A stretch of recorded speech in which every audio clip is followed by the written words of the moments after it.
Hello and welcome to Exclusive with Taghreed Hussein here on Nile TV International. Well, tonight we'll be shedding light on an inspiring example of an African young leader who really managed to excel and also to make his dreams come true. When I contacted my upcoming guest, inviting him to this special show, he welcomed it and confirmed that Egypt is his second home. My guest is a graduate of the African Presidential Leadership Program, which President Abdel Fattah al-Sisi had launched as part of the implementation of one of the recommendations of the World Youth Forum that coincided with the 2019 Egyptian presidency of the African Union. No doubt that Africa's future today lies in the investment of effective African leaders. And for that reason, President al-Sisi announced the APLP as the starting point for this journey. The African Presidential Leadership Program aimed at bringing together African youth with different affiliations and beliefs under one umbrella, which is mainly to achieve the development and to achieve peace for Africa. Allow me to welcome on this special episode Mr.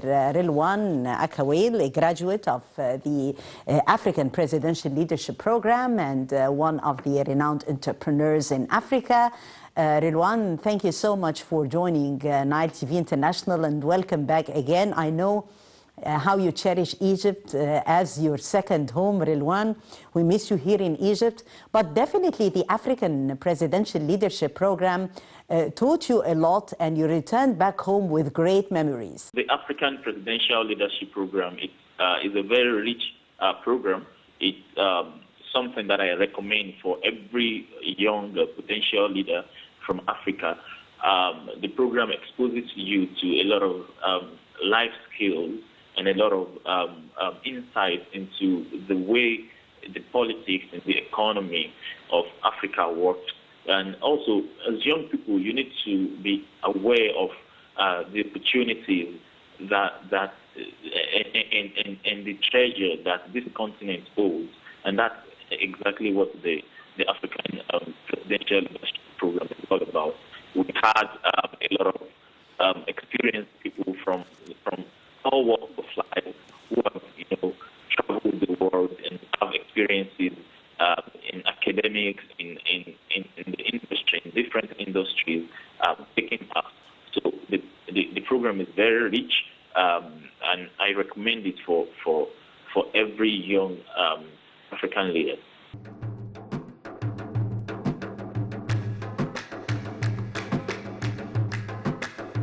بناتي وأبنائي شباب العرب وإفريقيا، حلمنا في المستقبل. لقد صنع شبابنا العربي والإفريقي نموذجاً يحتذى به ويمكن البناء عليه في الحوار البناء الجاد. وأكدوا بأن تكاملنا العربي والإفريقي هدف قابل للتحقيق، كما أكدوا بلا شك أن اختلافاتنا هي قيمة مضافة تعزز التكامل ولم تكن أبداً سبباً للصدام والنزاع.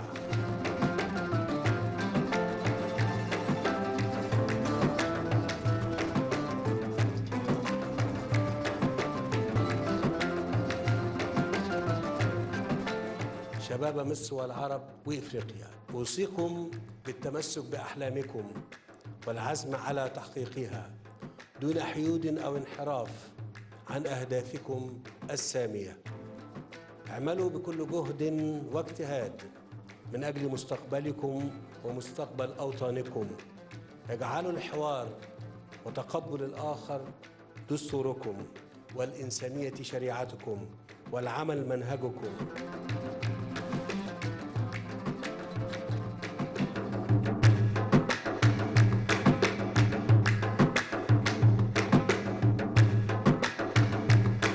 تحيا مصر وتحيا أمتنا العربية وتحيا قارتنا الإفريقية، والسلام عليكم ورحمة الله وبركاته. Yes, it was a great opportunity also to delve further into the African continent's potential and what Africa has to offer. We know quite well that the future of Africa is mainly based on the enlightened Africans, those who are really keen to make, to help us reach the Africa that we aspire. If we talk about Africa's potential today, what Africa can offer to the youth today, Rilwan? Yes, so Africa has a lot of potential. It goes without saying that this continent is the youngest continent on Earth.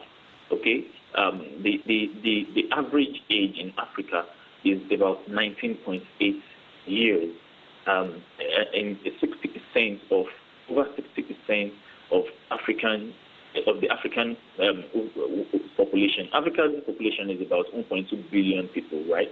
But over 60% of these people are less than 25 years, according to the United Nations. What this means is that this continent is the youngest continent on Earth. So this is a very huge opportunity. The middle class in Africa is also growing. So the opportunity is there. When the population of a country or a continent is as young as Africa is, it means that people can innovate, they can get the latest skills in technology and in science and technology and in mathematics.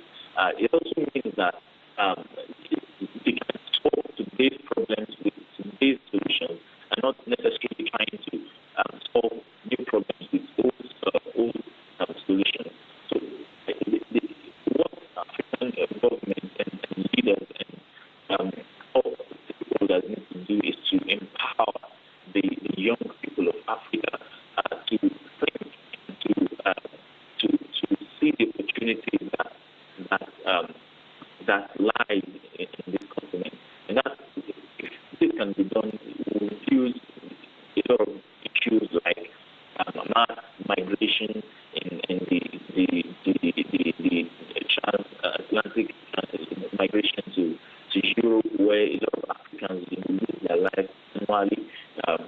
People need to see that the opportunity is right here on this continent. Rilwan, lots of opportunities actually that Africa has to offer. And I remember when we met at the World Youth Forum and you were a panelist at the forum, while addressing the audience, you talked about startups in Africa and about encouraging entrepreneurship and entrepreneurs.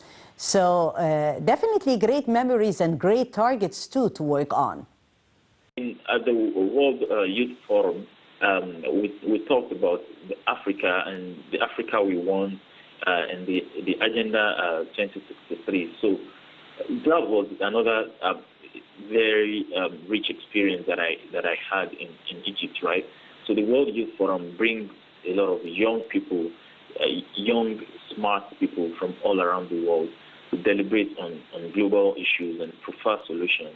And those solutions are actually listened to and worked on.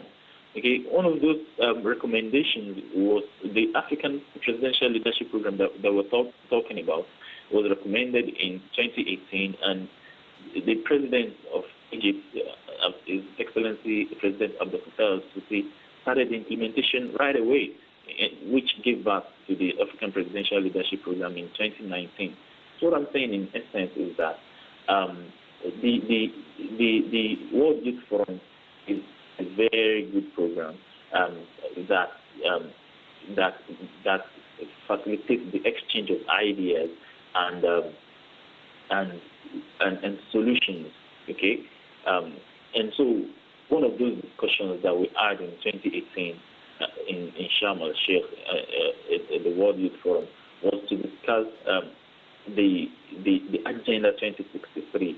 So the Agenda 2063 is the African Union's agenda that cuts across how we want Africa, the milestones we want Africa to have achieved by the year 2063. So it cuts across our political landscape, the economic landscape of Africa, as well as a lot of other things, our health sector, and every other aspect of doing business and living in Africa generally. So one of those topics is how we want to do business in Africa, which, of course, the African Continental Free Trade Area.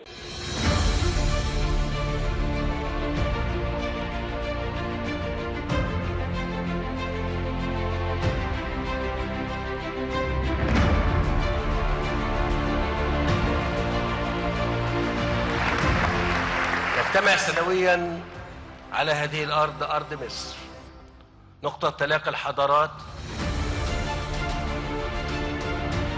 نرسل رسالة إلى كل شعوب العالم المحبة للسلام والتي تعلي من قيم الإنسانية.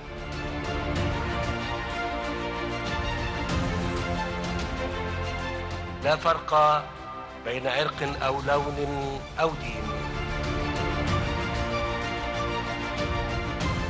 فنحن هنا جميعا سفراء لها، ننبذ التطرف والعنف ونتخذ من اختلافاتنا دافعا للتعاون والتكامل لا للصراع والحرب.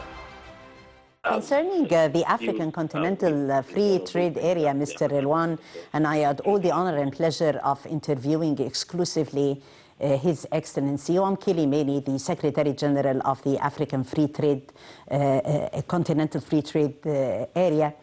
Well, he talked to me about the aspirations of this important agreement and how, under the leadership of President Abdel Fattah al-Sisi, this new area came to the limelight, and the launching was during the Egyptian chairmanship of the African Union, also concerning fulfilling the common African dream of promoting regional economic integration. And you yourself, Rilwan, did write a piece, an opinion piece concerning this topic. Yes. So the African Continental Free Trade Area is an agreement between that was established some years ago between the African states and government to make the process of doing business in Africa, within Africa by Africans, easier. So because this continent is one of the continents, unfortunately, that doesn't trade with itself. So majority of the trade that happens in Africa are done with countries from other continents. So take Nigeria, for example. Majority of Nigeria's importation comes from China. And then you talk about Russia and Egypt and US. And same thing for South Africa, for Egypt, for a lot of African countries like that. Only very small percentage of trade that happens in Africa is intracontinental, which is counterproductive if you look at it, because it means we don't keep our money within our continent. So what the African Continental Free Trade Area, what it's coming to do is to change this entirely, make business easier to be done within African countries. And the way to do that is by removing some barriers and bottlenecks around doing business in Africa. For example, the way money flows within Africa, it's very difficult. It used to be very difficult, and that's one of the issues that the AFCFTA will address. And also things like tariffs and right of way and a lot of policies around how people will do business in Africa will change. So, for instance, talking about the tariff, the AFCFTA will ensure that some tariffs are removed for, trading countries within Africa that want to trade within Africa. Also, if a company in Egypt wants to start, let's say, a branch in Ghana or in Nigeria, so with the AFCFTA, a lot of relaxation will be given to and respite will be given to such business to easily establish in Nigeria and access that market, and vice versa. So it's a very good policy, which is not fully formed, but the achievement is that under President Abdel Sisi, it took form, and everything went as planned.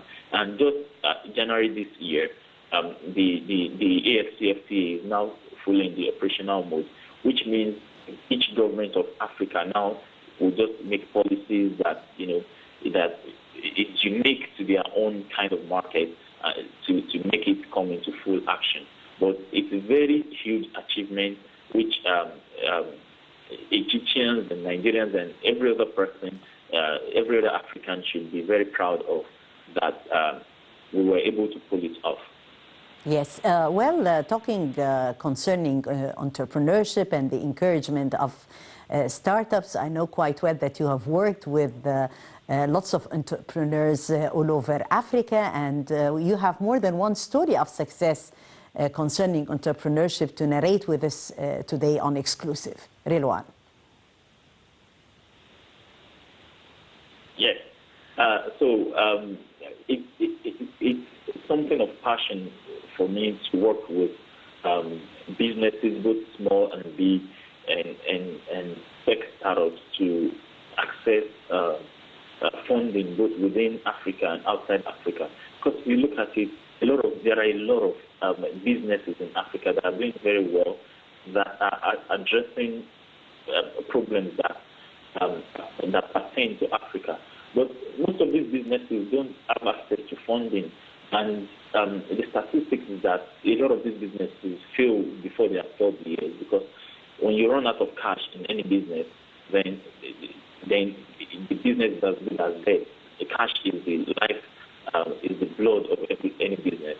So what we do, what I have chosen to do, and what we do in my company is to help these African businesses better target their market and also access funding, because there are a lot of funding actually, but a lot of these entrepreneurs and businesses, they don't even know that this money exists. And for the few that know about the existence of this money, they don't even know how to access this funding. So what we do is to help them position better for this kind of funds, to be able to access it and to grow in their business. We've had a lot of success stories, and it's something really fulfilling to be able to contribute my own quota to the development of Africa and businesses in Africa generally. Definitely. I thank you so much, Mr. Rilwan Akeyewale, who is a great example of our African young entrepreneurs and a graduate of the African Presidential Leadership Program here in Egypt, with great memories. And definitely Africa needs those young Africans like you, who are really vibrant and are full of innovation and looking further to tomorrow in order to achieve the Africa that we aspire. Thank you so much, Rilwan. Thank you so much, Mr. Taghreed, for having me. It's always a pleasure, and I look forward to, it's because of COVID, I would have been in Egypt. I was planning to come to Egypt in 2020, but I look forward to being in Egypt very soon again. Thank you. Yes, see you in Egypt very soon. Most welcome once again in our beloved country. Thank you so much, dear viewers. That was Exclusive for tonight, and a great example of African young entrepreneurs, Rilwan, who are aspiring a better tomorrow for our dear continent, for Africa.